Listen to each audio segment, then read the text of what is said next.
Good morning সবাইকে। তোমরা সবাই কেমন আছো? সবাই খুব ভালো আছে, আর আমিও খুব ভালো আছি।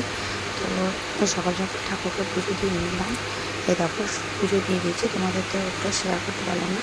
পুজো দিয়ে উঠে আমি নিচে গেলাম, তো দুষ্টুকে ঘুম দিয়ে তুললাম। তুলে ওকে বলছি উঠতে, ও তো উঠছে না, বলছে না আমি এখন উঠবো না, তো স্কুল যাওয়ার জন্য দেরি হয়ে গেল। আমি তাড়াতাড়ি করে পুজোটা দিয়ে দিয়েছি, কারণ ওকে স্কুলে নিয়ে যাবো, ওর বাবা আসবে, তো ওর বাবার সাথে আমিও যাবো। ও আমি না গেলে ওর স্কুলে একা একা যেতে চায় না, বলে না তুমিও চলো তুমিও চলো। আমি বলি থাক আমি যাবো না, কিন্তু বলে না মা তুমিও চলো তুমিও চলো। আমি তাড়াহুড়ো করে তাড়াতাড়ি করে বিছানাগুলো গুছিয়েছিলাম, ওকে বললাম যা তাড়াতাড়ি ব্রাশগুলো কর। তো ও উঠতেই চাইছিল না, তো আমি তাড়াতাড়ি করে বিছানাগুলোকে গুছিয়ে নিলাম। তো আমার ভিডিও তোমাদের কার ভালো লাগে প্লিজ তোমরা কমেন্টস করবে, ঠিক আছে? যদি কোনো ভুল করি, বারবার তোমাদেরকে বলি যদি কোনো ভুল করি আমাকে প্লিজ বলবো। ও দেখো একটু দুষ্টুমি করছে, তো ওকে বললাম তাড়াতাড়ি গিয়ে এখানে ব্রাশটা করে নে, তো খেয়ে নে। দিয়ে ওকে ব্রাশ করে খাইয়ে দাইয়ে তার বিছানা গুছিয়ে তারপর ওকে খাইয়ে দাইয়ে রেডি করে নিলাম।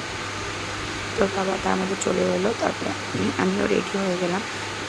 টিছানাগুলো গুছিয়ে তারপর বিছানায় বালিশের দড়িগুলো না ও খালি খুলে দেয়, বুঝলে তো? যতবার বাঁধবো খালি খুলে জানলার মধ্যে বাঁধবে, ও করবে। তো রেডি হয়ে গেলাম, ওর বাবা চলে এসছে।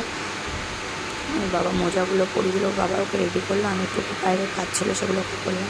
তো আমার আজকের ভিডিওটা এই পর্যন্ত। তো আমার ভিডিও কেমন লাগে, আর সবাই বলবে আমার চুলটা এরকম, গরমের মধ্যে আমি এরকমই চুল বেঁধে থাকি, আমার ভালো লাগে এরকম চুল বাঁধতে। গরমের মধ্যে চুল ছেড়ে রাখতে ভালো লাগে না।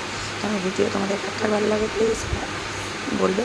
আজকের ভিডিওটা এই পর্যন্ত। তো কেমন লাগলো তোমরা প্লিজ বলবে। দেখো ওপরে ঠাকুরকে প্রণাম করতে ভুলে না, আমিও কোথাও বেরোনোর আগে তো ঠাকুরকে প্রে করে নিই।